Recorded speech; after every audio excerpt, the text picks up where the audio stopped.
এ কেমন কথা? লন্ডনে থেকেই শেখ হাসিনা ভাষণ দিলেন, সে বলতেছে আবার নাকি বাংলাদেশে ফেরত আসবে। এটা কি কোনো কথা? আর এই কথাটা কি অন্য অন্য যে দল আছে সেটা কি মেনে নেবে? হঠাৎ করে চলে গিয়ে তার তো অনেক নেতাকর্মীও সে দল থেকে পদত্যাগ করবে। একের পর এক এরমভাবে মিথ্যা বলে বাংলাদেশকে এক কথায় নির্যাতন নির্মম করে ফেলছে এই খুনি হাসিনা। তিনি কি করছে জানেন? লন্ডনে গিয়ে এক জায়গায় ভাষণে বলেন তিনি নাকি বাংলাদেশে ফেরত আসতে চাই এবং আজকে রাতের ভিতরে ফেরত আসবে। শেখ হাসিনা মাঝরাতে বাংলাদেশে ফেরত আসতে চায়, এটা কি বিশ্বাস করার মতো কথা? আপনার কি বিশ্বাস হবে? তো খুনি হাসিনা হঠাৎই এরকমই আতঙ্কিতময় কিছু কথা বলল। তো হয়তো পুরো ভিডিওটা দেখলে আপনি বুঝতে পারবেন। চলুন যাই পুরো ভিডিওটা শুরু করি। বাংলাদেশে আওয়ামী লীগ অর্থাৎ এই লন্ডনে আওয়ামী লীগের যে সভা, বাংলাদেশে থেকে শেখ হাসিনাকে দেশ ছাড়া করবার পর এই প্রথমবার লন্ডনের সভা থেকে বক্তব্য রাখতে শোনা গেল শেখ হাসিনাকে। লন্ডনে আওয়ামী লীগের সমাবেশে থেকেই বক্তব্য রাখতে শোনা যায় প্রাক্তন প্রধানমন্ত্রী তথা এই আওয়ামী লীগের প্রধান শেখ হাসিনাকে, যেখানে তিনি স্পষ্টত প্রত্যেকটা মুহূর্তে প্রত্যেকটা ছাত্রছাত্রী ইউনূসের সরকারকেই কাজ করায় দাঁড় করিয়েছেন। এমনকি এই ইউনূসের বৈধতা নিয়েও রীতিমতো প্রশ্ন তুলেছেন তিনি। এখনো মুছে যাননি মুজিব কন্যা এবং একই সঙ্গে দলীয় কর্মীদেরও যে বার্তা তিনি দিয়েছেন, অবশ্যই লড়াই করতে হবে এবং পাশাপাশি যারা সনাতনী হিন্দুরা রয়েছে যাদের উপর অত্যাচার করা হচ্ছে তারও তীব্র নিন্দা করেছেন মুজিব কন্যা। আজকে এসে টেলিভিশনে যে ধ্বংসযজ্ঞ আমি দেখলাম, এটা কি সহ্য করবো? আমি জাতির পিতা বঙ্গবন্ধু শেখ মুজিবের কন্যা। এই দেশের কোন সম্পদ কারো কাছে বিক্রি করে আমি ক্ষমতা আসতে চাই না। ওই গ্যাস বিক্রি পত্রিকা দিলে আমিও ক্ষমতা থাকতে পারতাম। আফসোস, অপরাধবোধ নাকি অনুশোচনা? কেন দেশ ছেড়েছিলেন শেখ হাসিনা? দেশে তখন বৈষম্য বিরোধী ছাত্র আন্দোলনের নামে তাণ্ডব চলছে। এই আবহে 5ই আগস্ট বাংলাদেশ ছাড়তে হয়েছিল মুজিব কন্যাকে। কেটে গিয়েছে 4টে মাস, তিনি যে এখনো হারিয়ে যাননি তা মনে করিয়ে দিলেন শেখ হাসিনা লন্ডনে দলের সমাবেশে ভার্চুয়ালি বার্তা আওয়ামী লীগ নেত্রী। আমি এই বছরে বাংলাদেশকে মানব কল্যাণে রাষ্ট্র হিসেবে গড়ে তুলতে পারতাম। আমাদের দুর্ভাগ্য যে চরম ভাবে একটা চক্রান্ত শুরু হয়। এই চক্রান্তটা যে করা হয়েছিল সেটা আপনারা নিজেরাই জানেন। ডক্টর ইউনূস সে বহুদিন থেকে চেষ্টা করেছিল, 2007 দল করার চেষ্টা করেছিল, ব্যর্থ হয়েছিল। এরপর সে ষড়যন্ত্রে লিপ্ত হয়। হাসিনা দেশ ছাড়তে উন্মত্ত উল্লাস শুরু হয়েছিল বাংলাদেশে।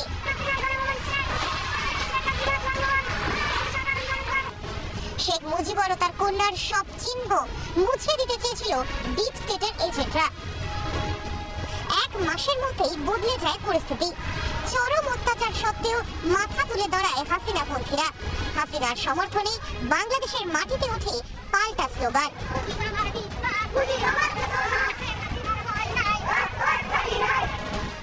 তারপর থেকেই ভারত বিরোধী জিগির তুলে হিন্দু বিদ্বেষ ছড়িয়ে ক্ষমতা ধরে রাখতে মরিয়া ইউনূস। এদিকে হাসিনার কোনো পদত্যাগ পত্রের খোঁজ এখনো মেলেনি। তাই প্রশ্ন উঠছে প্রধান উপদেষ্টার সাংবিধানিক বৈধতা নিয়ে। সংবিধান মতে রাষ্ট্রপতি চাইলেই আবারও দেশে ফেরাতে পারেন শেখ হাসিনাকে। শেখ হাসিনার পদত্যাগের যদি কোনো নথি নেই তাহলে শেখ হাসিনা এখনো বাংলাদেশে নির্বাচিত প্রধানমন্ত্রী। যদি পরিস্থিতি তৈরি হয় তিনি যদি পদত্যাগ করেই না থাকেন, শেখ হাসিনা আবার সে দেশে গিয়ে প্রধানমন্ত্রী হতে পারেন। রাষ্ট্রপতি কিন্তু পরিষ্কার বলেছে, আমি শেখ হাসিনার পদত্যাগপত্র পাইনি। যদি রাষ্ট্রপতির কথা ঠিক হয় তাহলে শেখ হাসিনা এখনো বাংলাদেশের প্রধানমন্ত্রী। 4 মাস হয়ে গেল হাসিনা দেশ ছাড়া। প্রতি পদে বাংলাদেশকে অস্থির করার ডিপ স্টেটের চক্রান্ত ফাঁস হয়ে যাচ্ছে। আন্তর্জাতিক পরিসরে ইউনূস যেভাবে কোণঠাসা হচ্ছেন তাতে যে কোনো সময় তাকেও দেশ ছাড়া করা হতে পারে বলেই মনে করছেন অনেকে। এই আবহে হাসিনার বার্তায় চাঙ্গা তার দলের নেতাকর্মীরা। রিপাবলিক বাংলা। ভারত বিরোধী স্লোগানের পর এবার বাংলাদেশে সরাসরি ভারত বিরোধিতায় বিএনপি। বাংলাদেশে হিংসার প্রতিবাদ করায় ভারতীয় দূতাবাসে পর্যন্ত মিছিল বিএনপির 3টি সংগঠনের। রামপুরায় বিএনপির মিছিল আটকে দেয় পুলিশ এবং ভারতীয় হাই কমিশনারকে স্মারকলিপি জমা বিএনপি।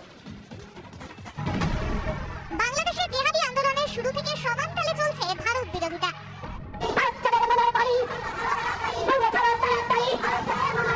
ঢাকা বিশ্ববিদ্যালয়ে উঠেছে ভারত বিরোধী স্লোগান।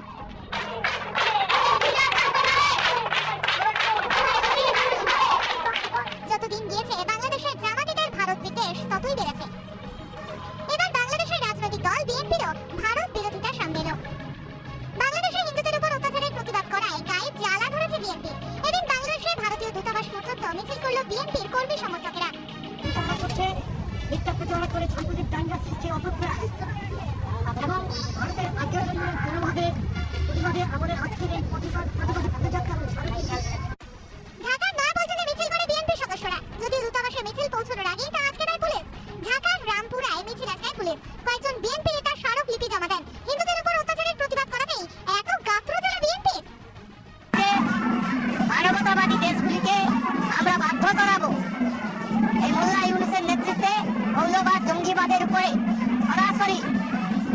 সরাসরি সামরিক হস্তক্ষেপ যাতে করে, তারা এই মুহূর্তে বাংলাদেশের একটা মৌলবাদী অংশ, তারা পাকিস্তান এবং চীনের কাঠপুতুল হয়ে তারা ভারতের সঙ্গে একটা শত্রুতার বাতাবরণ তৈরি করতে চাইছে।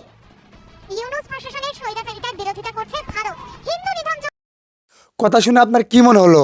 সে দলনেতাদের কিন্তু সাহস দিচ্ছে এবং আশ্বাস দিচ্ছে সে আসবে। আসলেই কি সে বাংলাদেশে আসবে? বাংলাদেশে আসার সাহস পাবে? তো আসলেই যদি পুরো ভিডিওটা ভালো লেগে থাকে অবশ্যই কিন্তু চ্যানেলটা সাবস্ক্রাইব করে যাবেন এবং লাইক কমেন্ট শেয়ার করতে ভুলবেন না। ধন্যবাদ।